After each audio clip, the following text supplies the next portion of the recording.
Well, good morning, and thank you for coming.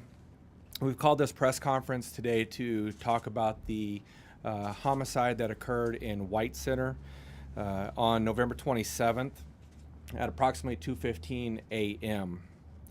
The basic facts of the case: we had two young men. They're two victims. They're brothers in their early 20s. They're very close together in age and very close, like best friends. Uh, and we have one young man here, Saul Delfin-Rodriguez, and the victim that was killed that night is his 22-year-old brother, Michael Delfin-Rodriguez. There are White Center locals who just happened to be out in the early morning hours. One was riding a bike and one was on a skateboard. At that point, about 2:15, they were confronted by two individuals, two black male juveniles, who had accused the two brothers of being involved in gang activity or being in a gang. The brothers denied this and began to walk away from these two individuals.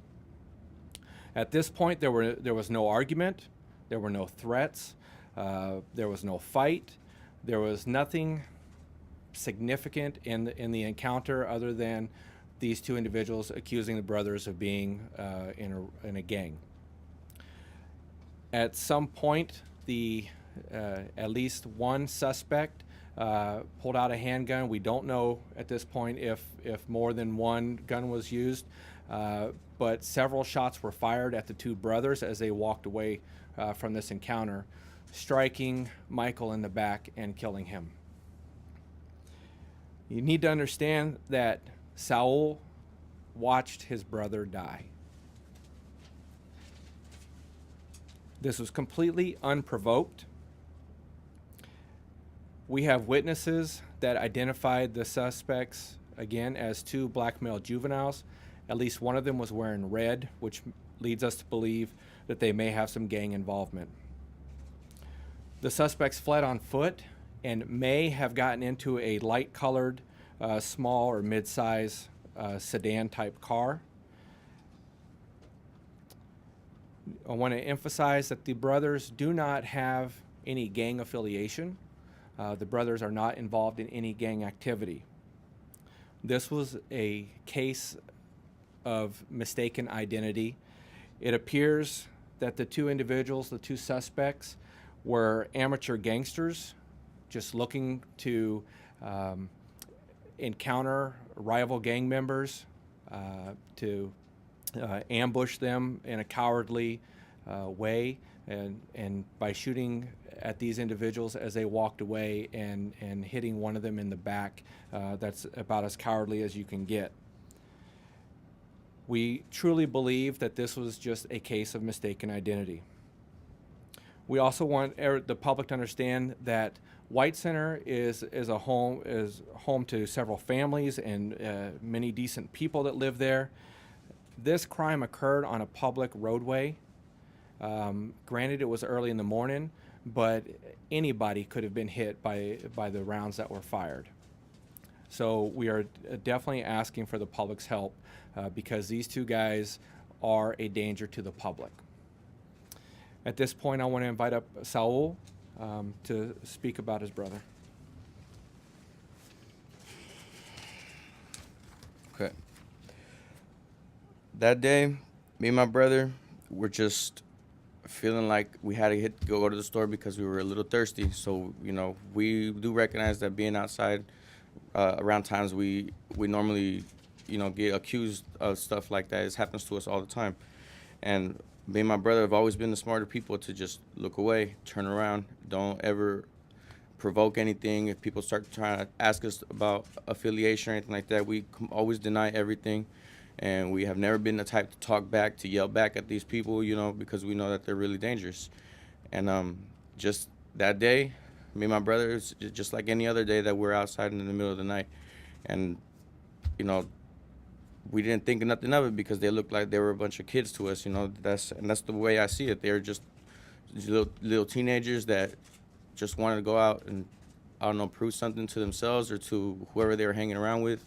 But they, I highly feel like they made a mistake and they did not intentionally try to kill somebody, but they need to realize what they did, because my brother was the last person that should have died that day, because he was all about his family. He's a grown man. He graduated high school. You know, the only thing in front of him was just taking care of his family and getting his working status back in order. So he had nothing to look forward to but good. Like, there was nothing bad in his life, and it was just a little too soon that everything happened. So these two guys, I feel like they wouldn't like, I feel like they're really young, so they chances are that they're probably going around and talking to other people about it and this and that. And I'm just hoping that somebody out there would be able to, to contact anybody from our family or anybody from the police department or anybody that would be able to just help out, bring some closure to my mom, because my mom's she's the one that's probably hurt the most out of everybody besides myself. And well, my entire family is hurt by this, because he's the main connection in our family, and as you can see, it's only me and my other brother standing, and that's not right, because it was three of us, and it's been three of us our whole lives. So just two of us up here is kind of sad and all in its own. And let's see, besides that, well, just my brother was a good person. He didn't deserve that. He was a person about his family values and his morals. He never wanted to hurt anybody. He loved animals, and was all around just a good person. He didn't deserve that. And I think that's all I got to say. Can you talk about at what point you realized that your brother had been shot, and just walk us through those few minutes? It was within seconds. We turned around, and as we turned around, I noticed that my brother, he did kind of like it wasn't really a scream. It was kind of like a yell, but it was like a yell from the inside. And I look over, and I noticed that he's fallen, and he fell flat on his back from when he got hit. Like, I felt like he got paralyzed at the moment, because when he was hit, he just, he didn't walk, or he didn't continue moving. He just stayed down. I asked him to stay down because I thought he just got hit. Like, it was a minor hit. I told him, I was like, don't move, just relax, and just wait till we're safe, really, because at the point we didn't really feel safe, because we felt like we were still getting shot at, and I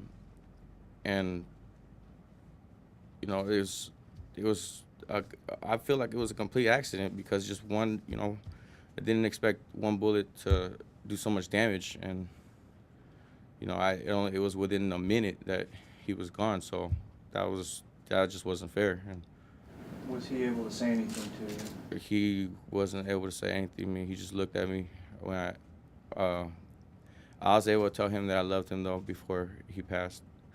I grabbed him and told him that I loved him and to try to relax.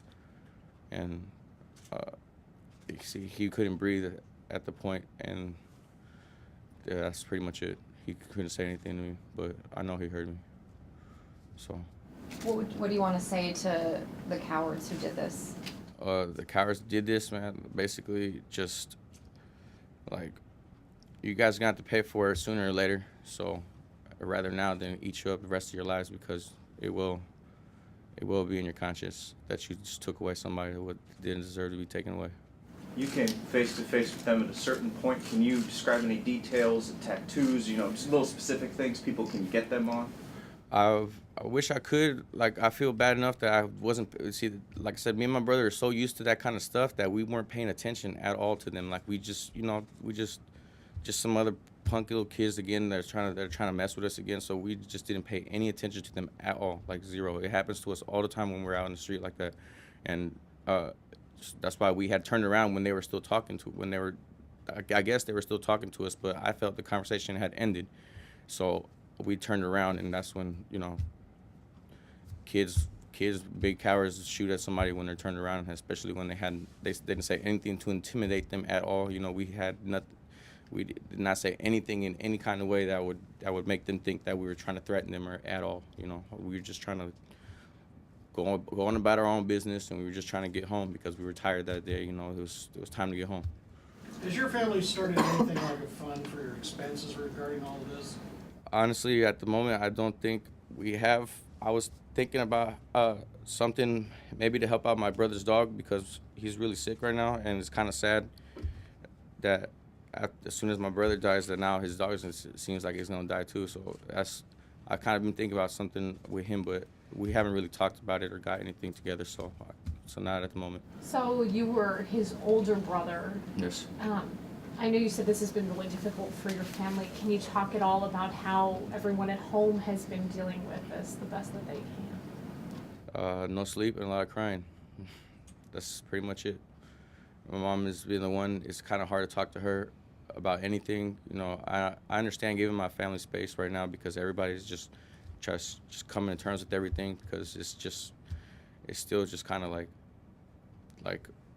it's not even real, you know. Like it just feels weird being up here without our other piece, you know. So, the best I can say would be just give them time. My family just needs a little time to get over things, and I know that they would like to see, you know, these people put away. But bottom line, my mom has always said is they'll never bring Michael back. So I understand her on that part, but I do feel like these kind of people, I don't ever wish to disappoint anybody else because it's the hardest thing to have to deal with, losing the person that you lived with your entire life. You know, I grew up with Michael my whole life. We've been together our entire lives. We've been together. We were in church together. We were, you know, in school together. We were everything together. And then for him just get taken away like that, it's like the worst feeling ever. So I will hope these guys get taken away so they don't do that to anybody else. Did he have children? He did not. He had just a bunch of people that loved him. Tell us a little bit about your brother. He graduated from high school. He graduated from high school and he had good standing in his job. It's just he got, at the moment, like we were worrying a lot about our family values at the time. You know, we were hanging out at the house a lot, just because we kind of, like, for a while I had moved away from my siblings, and because I was living by myself with my girlfriend, and my brother was like the only connection that I had between us, me and my family, because like a couple years we spread apart, we grow apart. And so my brother was the one that was always hanging out with me and hanging out with him. He was the one that kept us together. So like he was, like I said, really important family connection to us. Like he was that important. He was keeping us together. So like I hope things will still stay the same, but it's gonna be a little hard. But Which high school did he go to? Which high school did he go to? He went to the alternative program, New Start, after high school. Well, you know, everybody was kids, you know, years ago, like I said. But me and my brother, we were past that. We're grown.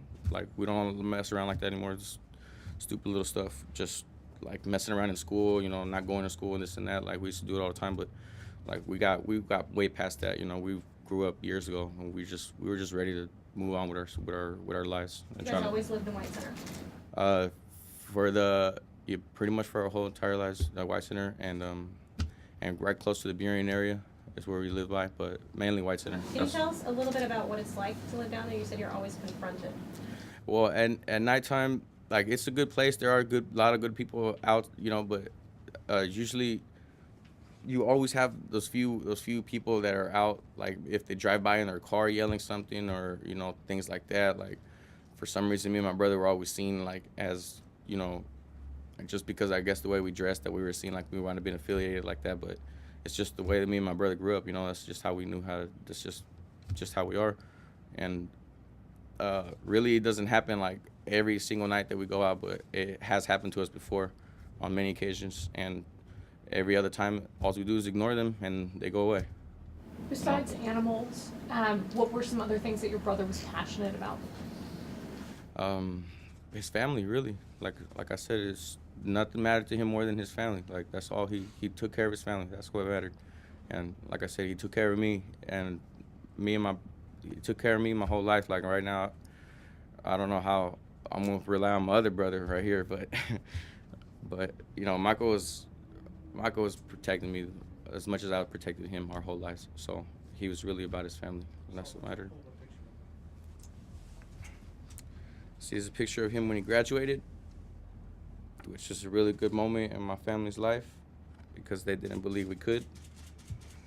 And then right here, he's at the first communion with my little sister when she turned 15, and that was recently this year too. And as you can see, he's a grown man. He's not a little kid. What did he do for a job?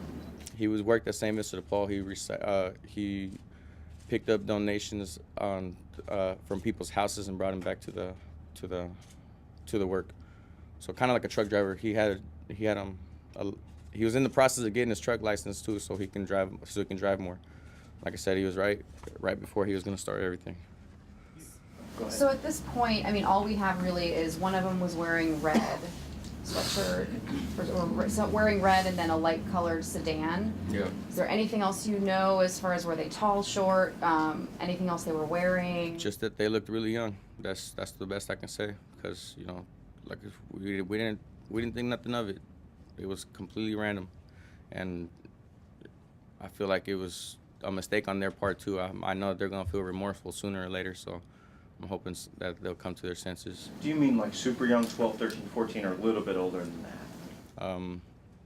A little older than 12 or 13. 12 or 13 is a little too young, but they were, they're definitely not of age yet. Like I doubt they were anything over like 18 years old. They're really young. You can always tell when they're young, just by how their voice projects and everything. So. What did they say to you? They were just pretty much just asked us, what area we're from, or they asked us, dumb questions that we get asked all the time. And like I said, we didn't intimidate them at all. We told them we don't mess around with any of that. We told them we're not part of no gang or nothing like that. And just the conversation was really short. So how fast did it go from them talking to you to gunfire? Within a minute. It was right away. Like I said, because me and my brother, we were tired. We wanted to go home. Like, we didn't pay attention to them. So as soon as they asked us the one or two questions, if we were part of some gang or whatever, we told them no. And then we just turned around and started walking, and it's when they fired at us. You say an encounter like this happens quite a bit, and you're not surprised by it. Yeah. What typically happens? What typically is exchanged? Obviously not gunfire, but what is exchanged between you and the other people? The same questions. Are you guys part of a gang or anything like that? And we always give them the same answer. No, we're never part of a gang. We've never affiliated with gangs. Like, it's not us. We've always took pride in ourselves that we were a little smarter than that, and we didn't get sucked into all that mess. But it's the same question every single time. Hey, what gang are you from? What gang? This and that. And Did they step back when you mentioned that? They stopped as soon as we turned around. We turned around and they had stopped, and they almost seems like they could have came closer, I guess, but they didn't. They wanted to keep their distance. So you thought that It's any other just any other day. It's happened to us plenty of times before. It's just that day, just for some reason, we had really bad luck. Deputy Akers, I assume that there's no surveillance video of the incident. At this point, I'm not aware of any surveillance video, but it's not to say that there's nothing out there.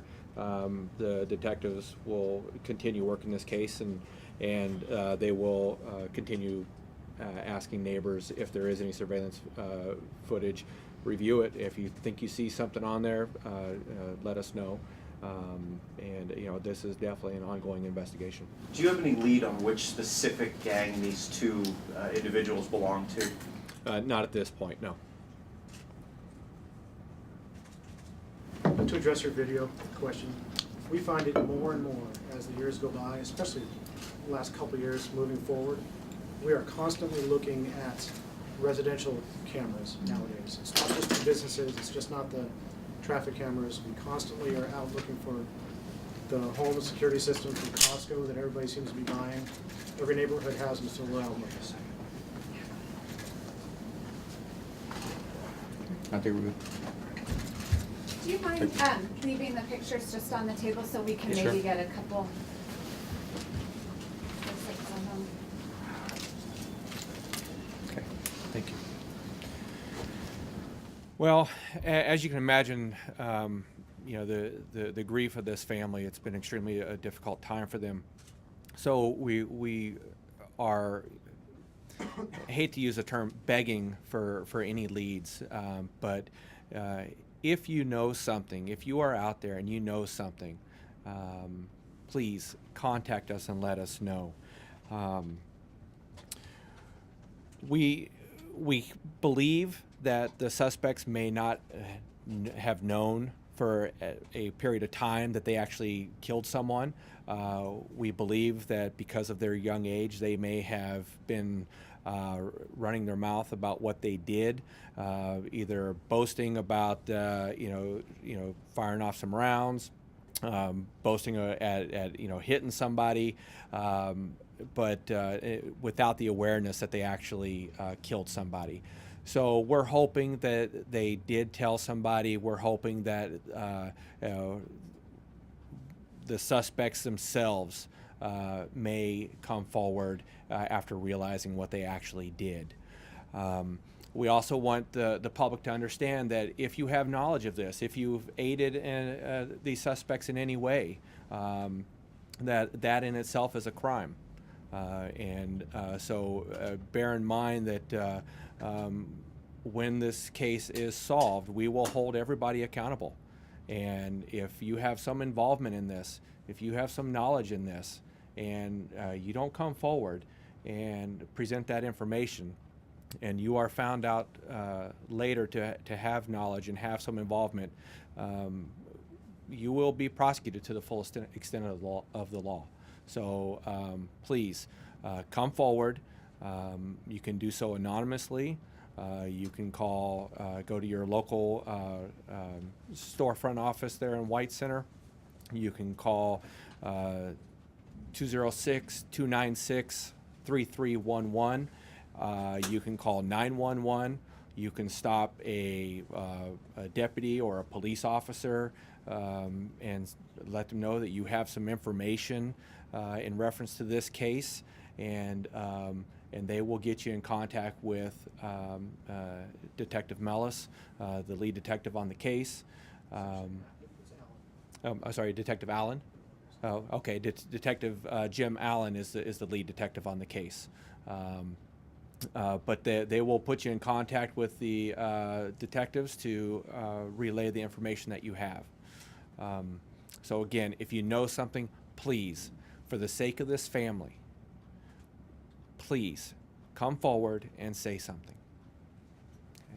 Is there a reward at all? At this point, I don't know of any reward, but Beyond the standard Crime Stoppers tip reward we have established. okay. Were you guys able to recover the bullet, the round, or rounds? And is that something that, I'll leave that to Detective Mellis to answer. I'm sorry, that's the question. did you recover any rounds? We did. We recovered some physical evidence from the scene. I can't give the details, but Okay. there are things that the scientists are looking at right now. Okay. Can you say what type of round it was? A 9mm? I can't. Okay. I'd rather not right now. Thanks.